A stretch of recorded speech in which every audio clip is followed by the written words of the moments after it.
ಎಲ್ಲ ನನ್ನ ತಾಲೂಕಿನ ಜನತೆಗೆ ನಮಸ್ಕಾರಗಳು. ಅದೇ ರೀತಿ ಇವತ್ತು ನಮ್ಮ ಮಾಲೂರಿಗೆ ನಮ್ಮ ಸರ್ಕಾರ, ಕಾಂಗ್ರೆಸ್ ಸರ್ಕಾರ ಬಂದ್ಮೇಲೆ ಆಗಿನ ಮುಖ್ಯಮಂತ್ರಿಗಳಾದಂತ ಸಿದ್ದರಾಮಯ್ಯ ಮತ್ತೆ ಆಗಿನ ಆರೋಗ್ಯ ಮಂತ್ರಿಗಳಾದಂತ ದಿನೇಶ್ ಗುಂಡೂರಾವ್ ಅವರು ಸಹಕಾರದಿಂದ ಒಂದು ಒಳ್ಳೆ ಹಾಸ್ಪಿಟಲ್ ಮಾಲೂರಿಗೆ ಬೇಕು ಅಂತೇಳಿ ಒಂದು ಪ್ರಸ್ತಾವನೆ ಕೊಟ್ಟಾಗ ಸುಮಾರು 41 ಕೋಟಿ ಹಾಸ್ಪಿಟಲ್ಗೆ ಮಂಜೂರು ಮಾಡಿಕೊಟ್ಟಿದ್ದಾರೆ. ಆ ಮಂಜೂರು ಪ್ರಕಾರ ಹಾಸ್ಪಿಟಲ್ ಮಾಡಬೇಕು ಅನ್ನೋ ತೀರ್ಮಾನ ತಗೊಂಡಾಗ ಎಲ್ಲಿ ಮಾಡಬೇಕು ಅಂತಂದಾಗ ನಾವು ಒಳ್ಳೆ ಜಾಗ ಹುಡುಕ್ಬೇಕು ಅನ್ನೋ ಸಂದರ್ಭದಲ್ಲಿ ನಮಗೆ ಮಾಲೂರಿಂದ ಟೇಕಲ್ ರಸ್ತೆಯಲ್ಲಿ ಗುಡ್ನಳ್ಳಿ ಸರ್ವೆ ನಂಬರ್ ಸೇರಿದಂತ ಸುಮಾರು 22 ಎಕರೆ 23 ಎಕರೆ ಸರ್ಕಾರಿ ಜಾಗ ಇದೆ ಅಂತೇಳಿ ನಮ್ಮ ತಹಸೀಲ್ದಾರರು ಅದು ಮಾಹಿತಿ ಕೊಟ್ಟಾಗ ಮತ್ತೆ ಅದನ್ನೆಲ್ಲ ಹುಡುಕಿದಾಗ ಅದು ಸರ್ಕಾರಿ ಜಾಗ ಅಂತಿತ್ತು. ಆಗ ನಾವು ಹಾಸ್ಪಿಟಲ್ಗೆ 10 ಎಕರೆ ಹಾಸ್ಪಿಟಲ್ಗೆ ಮಂಜೂರು ಮಾಡಿಸ್ಬೇಕಾಯ್ತು. ಅದ ಪ್ರಕಾರ ಈಗ ಮಂಜೂರು ಕೂಡ ಆಗಿದೆ. 22 ಎಕರೆಯಲ್ಲಿ 10 ಎಕರೆ ಹಾಸ್ಪಿಟಲ್ಗೆ ಅಂತ ಮಂಜೂರು ಆಗಿದೆ. ಆ 10 ಎಕರೆನಲ್ಲಿ ಇವತ್ತು 41 ಕೋಟಿ ಮತ್ತೆ 41 ಕೋಟಿ ಬಿಟ್ಟು ಬೇರೆ ಬೇರೆ ಡೆವಲಪ್ಮೆಂಟ್ಸ್ ಬರುತ್ತೆ. ಅದನ್ನ ಬಿಟ್ಟು ನಾನು ಹೇಳ್ತಾ ಇರೋದು, ಈಗ ಲೆವೆಲ್ ಮಾಡೋದಕ್ಕೆ ಬೇರೆ ದುಡ್ಡು ಹಾಕಿದ್ವಿ. ಈ 41 ಕೋಟಿ ಎಲ್ಲ ಇನ್ನು ಓಟಿ ಮತ್ತೆ ಇನ್ನೊಂದೆಲ್ಲ ಬರ್ತದೆ. ಈ ಫೈನಲ್ ನನ್ನ ಪ್ರಕಾರ ಈ ಹಾಸ್ಪಿಟಲ್ ಉದ್ಘಾಟನೆ ಆಗೋ ಅಷ್ಟರಲ್ಲಿ ಸುಮಾರು ನನ್ನ ಪ್ರಕಾರ 45 ಕೋಟಿ ಮೇಲೆ ನಮ್ಮ DHO ಅವ್ರು ಹೇಳ್ತಾವ್ರೆ 50 ಕೋಟಿ ಕೂಡ ಹೋಗ್ಬಹುದು ಅಂತ ಒಂದು ಒಳ್ಳೆ ಹಾಸ್ಪಿಟಲ್ ಅವಕಾಶ ಈ ಸರ್ಕಾರದ ಸಿಕ್ಕಿದೆ. ಆದ್ರೆ ಈ ಜಾಗದಲ್ಲಿ ಮಾಡ್ಬೇಕು ಅನ್ನೋ ಸಂದರ್ಭ ನಮ್ಗೆ ಗುಡ್ನಳ್ಳಿ ಗ್ರಾಮಸ್ಥರು, ರೈತರು, ಅದು ವಿಶೇಷವಾಗಿ ಸುಮಾರು ವರ್ಷಗಳಿಂದ ದಾಖಲೆಗಳಿಲ್ಲದೆ ಇದ್ರು ಕೂಡ ಜಮೀನ ಕಾಪಾಡ್ಕೊಂಡಿದ್ರು, ಪೊಸಿಷನ್ ಇಟ್ಕೊಂಡು. ಆ ರೈತರು ಬಿಟ್ಟು ಪೊಸಿಷನ್ ಇಲ್ದೇ ಇದ್ದಿದ್ರೆ ಯಾರಾದ್ರೂ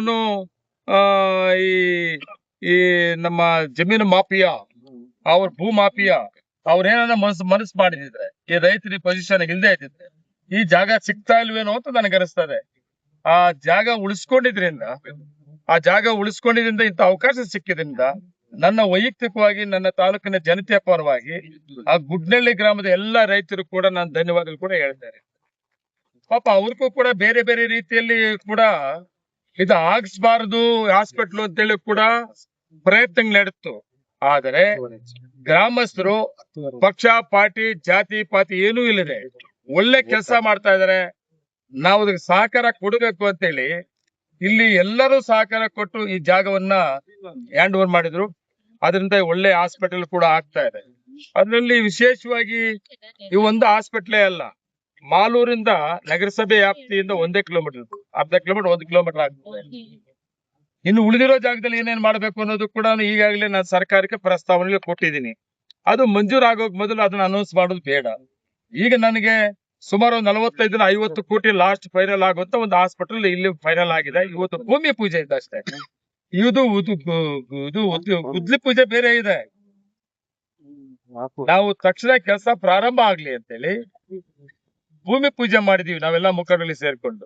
ಸರ್, ಮೊನ್ನೆ ಮುಖ್ಯಮಂತ್ರಿಗಳು 8ನೇ ತಾರೀಕು ಬರ್ಬೇಕಾದ ಸಿದ್ದರಾಮಯ್ಯವರು ಕಾರಣಾಂತರ ಬರಕ್ಕಾಗ್ಲಿಲ್ಲ. ಮತ್ತೆ ಈಗ ಮುಖ್ಯಮಂತ್ರಿಗಳು, ಹೊಸ ಮುಖ್ಯಮಂತ್ರಿಗಳು DK ಶಿವಕುಮಾರ್ ಅವರು, ಪರಮೇಶ್ವರನವರು, ಇನ್ನ ಸುಮಾರು ಜನ ಮಂತ್ರಿಗಳು ಕೂಡ ಈಗಾಗಲೇ ಇನ್ನೊಂದು 4-5 ದಿವಸ ಡೇಟ್ ಕೊಡ್ತೀನಿ ಅಂತ ಹೇಳಿದ್ದಾರೆ. ಆ ಡೇಟ್ ಕೊಟ್ಟಾಗ ಇದು ಕೂಡ ಗುದ್ದಲಿ ಪೂಜೆ ನಡೀತದೆ. ಭೂಮಿ ಪೂಜೆ ಅಷ್ಟೇ, ನಾವು ಕೆಲಸ ಪ್ರಾರಂಭ ಮಾಡ್ಲಿ ಅಂತ ಒಂದು ಪೂಜೆ ಮಾಡ್ಕೊಂಡಿದೀವಿ. ಇದು ಕೂಡ ಗುದ್ದಲಿ ಪೂಜೆ ಮುಖ್ಯಮಂತ್ರಿ ಮುಖಾಂತರ ಗುದ್ದಲಿ ಪೂಜೆ ಆಗ್ತದೆ. ಮತ್ತೆ ಇದು ನಮ್ಮ ಬಸ್ ಸ್ಟಾಂಡ್ ಕೂಡ ಪ್ರಾರಂಭ ಮಾಡ್ಬಿಟ್ಟಿದೀವಿ ನಾವು. ಅದು ಕೂಡ ಅಷ್ಟೇ, ನಾವು ಭೂಮಿ ಪೂಜೆ ಮಾಡಿದೀವಿ. ಅಫ್ಸಿಯಲ್ ಆಗಿ ನಮ್ಮ ಮುಖ್ಯಮಂತ್ರಿ ಕಡೆಯಿಂದ ಮಾಡಿಸ್ಬೇಕು ಅಂತ ಅದು ಕೂಡ ಪೆಂಡಿಂಗ್ ಇಟ್ಕೊಂಡಿದ್ವಿ. ಅದು ಕೂಡ ಮುಖ್ಯಮಂತ್ರಿ ಬಂದಾಗ ಆಗ್ತದೆ. ಮತ್ತೆ ಮಾಲೂರು ಕೆರೆ ಕೂಡ ಅಷ್ಟೇ ಮುಖ್ಯಮಂತ್ರಿ ಕಡೆಯಿಂದ ಆಗ್ತದೆ. ಮತ್ತೆ ಫ್ಲೈ ಓವರ್ ಇರ್ಬೋದು, 4 ಲೈನ್ ಆಗಿರ್ಬೋದು, ಸುಮಾರು 3,200 ಕೋಟಿ. ಮತ್ತೆ ನಮ್ಮ ಪ್ರಾಧಿಕಾರದಿಂದ ರಿಂಗ್ ರೋಡ್ ಮಾಡುತ್ತವುದು, ಇವೆಲ್ಲ ಕೂಡ ಮುಖ್ಯಮಂತ್ರಿ ಬಂದ ದಿವಸ ಸುಮಾರು 3,200 ಕೋಟಿ ಗುದ್ದಲಿ ಪೂಜೆ ಮತ್ತೆ ಉದ್ಘಾಟನೆ ಕಾರ್ಯಕ್ರಮ ಕೂಡ ಇದೆ. ಅದ್ ಜೊತೆಗೆ ವಿವಿಧ ಇಲಾಖೆಗಳಿಂದ ಫಲಾನುಭವಿಗಳು ಯಾವ ಇಲಾಖೆಯಿಂದ ಏನೇನು ಕಾರ್ಯಕ್ರಮಗಳಿಂದ ಆ ಫಲಾನುಭವಿಗಳು ಕೂಡ ಅವತ್ತು ಸಭೆಯಲ್ಲಿ, ಮುಖ್ಯಮಂತ್ರಿ ಸಭೆಯಲ್ಲಿ ಆಗುವಂತ ಕಾರ್ಯಕ್ರಮ ಇದೆ. ಆಮೇಲೆ ಇವತ್ತು ಹಾಸ್ಪಿಟಲ್ದು ಕಾಂಟ್ರಾಕ್ಟ್ ನಂಗೆ ತುಂಬಾ ಖುಷಿ. ಯಾಕಂದ್ರೆ ನಮ್ಮ MK ಗೋಲ್ಡನ್ ಡೈರಿ ಅವರೇ ಮಾಡ್ತಾ ಇದ್ದಾರೆ, ಎಲ್ಲಿ ಕೋಲಾರ. ಆ ಕ್ವಾಲಿಟಿ ಪಾಸ್ಟ್ ನೋಡಿದಾಗ ನನಗನ್ನಿಸ್ತದೆ 1 ವರ್ಷಕ್ಕೆ ನನಗೆ ಈ ಹಾಸ್ಪಿಟಲ್ ಹ್ಯಾಂಡ್ ಓವರ್ ಮಾಡ್ತಾರೆ ಅಂತ. ಸೇರ್ತಾವ ಅన్ని ಕೋಪರೇಷನ್ ఉండే చేస్తాం కదా. ತುಂಬಾ ಒಳ್ಳೆ ಕಾಂಟ್ರಾಕ್ಟ್ ಕೆಲವರು ಒಳಗಡೆ ಬರೋವರೆಗೂ ಹಂಗಿರ್ತಾರೆ, ಬಂದ್ಮೇಲೆ ಕೈ ಕೊಟ್ಬಿಡ್ತಾರೆ. ಆದ್ರೆ ಇವರು ತುಂಬಾ ಕ್ವಾಲಿಟಿ, ತುಂಬಾ ಫಾಸ್ಟ್ ಆಗಿ ಆದಷ್ಟು ಬೇಗನೆ ಮಾಡ್ಕೊಳ್ಳಿ. ನಾವು ಎಲ್ಲಾ ರೀತಿಯ ಸಹಕಾರವನ್ನ ಕೊಟ್ಟಿದ್ದೀವಿ. ಇವತ್ತು ಬಸ್ ಸ್ಟ್ಯಾಂಡ್ ಕೆಲಸ ನಡೀತಾ ಇದೆ, ಮಾಲೂರು ಕೆರೆ ಬಸ್ ಸ್ಟ್ಯಾಂಡ್ ಕೆಲಸ ನಡೀತಾ ಇದೆ. ಸುಮಾರು ಎಲ್ಲಾ ಕಡೆ ಕೆಲಸಗಳು ಏನೇನ್ ಬೇಕೋ ಅವು ನಡೀತಾ, ಫ್ಲೈಓವರ್ ನಡೀತಾ ಇದೆ.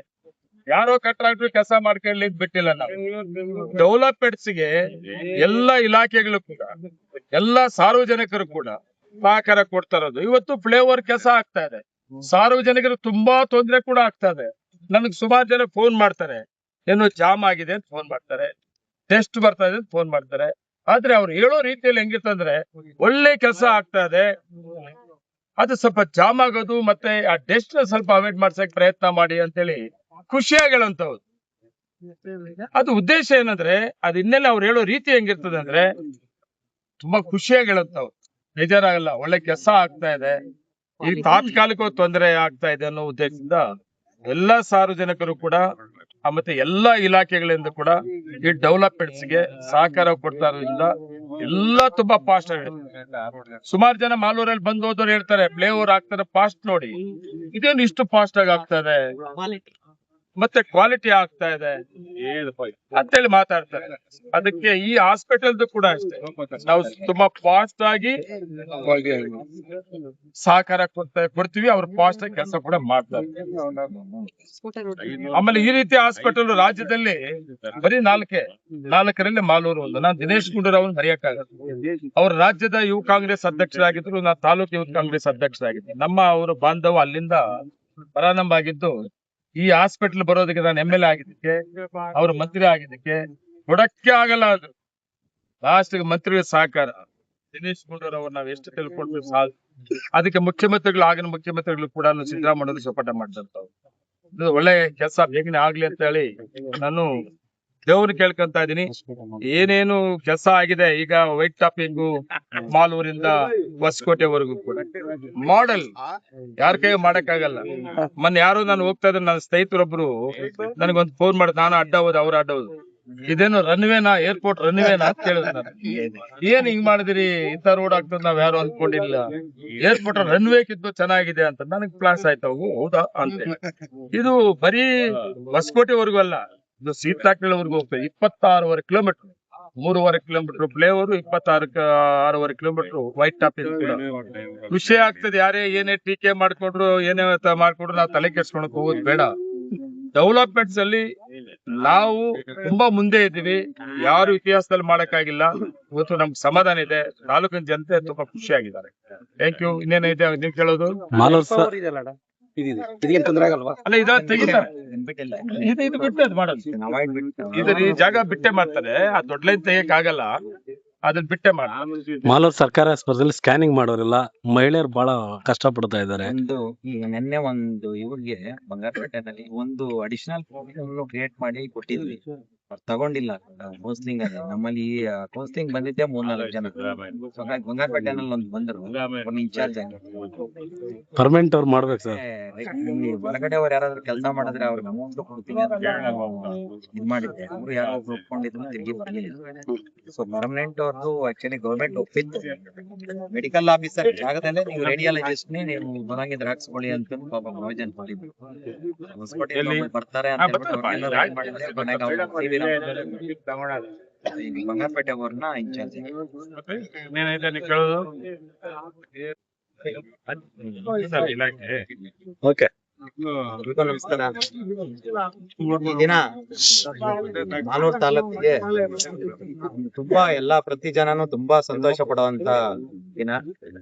ನಮ್ಮ ತಾಲೂಕಿಗೆ ಸುಮಾರು 41 ಕೋಟಿ ರೂಪಾಯಿ MLA ಅವರು ಶತ ಪ್ರಯತ್ನ ಪಟ್ಟು ಮಿನಿಸ್ಟರ್ ಇಂದ ಹಾಕ್ಸ್ಕೊಂಡು ಸ್ಯಾಂಕ್ಷನ್ ಮಾಡ್ಕೊಂಡು ಬಂದಿರೋದು ಒಂದು ಭವ್ಯವಾದ ಜನರಲ್ ಹಾಸ್ಪಿಟಲ್. ಆಲ್ಮೋಸ್ಟ್ ಇಲ್ಲ, ನೀವು ಜಿಲ್ಲಾ ಆಸ್ಪತ್ರೆ ಮತ್ತೆ ಯಾವ ಹಾಸ್ಪಿಟಲ್ ಸಪೋರ್ಟ್ ಇಂದ 1 ವರ್ಷ 1.5 ವರ್ಷಕ್ಕೆ ಮತ್ತೆ ಇದೇ MLA ಅವ್ರ ಕಡೆ ಓಪನಿಂಗ್ ಸೆರೆಮನಿ ಮಾಡಿಸ್ಬೇಕು ಅಂತ ದೇವರೆಲ್ಲ ಆಶಿಸ್ತೀನಿ. ಎಲ್ರಿಗೂ ಒಳ್ಳೇದು. ಸೈಟ್ ಬೇಗ ಹಣ ಮಾಡ್ಬೋದು. 2005 ನಮ್ಮ ಡಿಪಾರ್ಟ್ಮೆಂಟ್ అయింది పని వచ్చి ಡಿಪಾರ್ಟ್ಮೆಂಟ್ ಹೆಲ್ತ್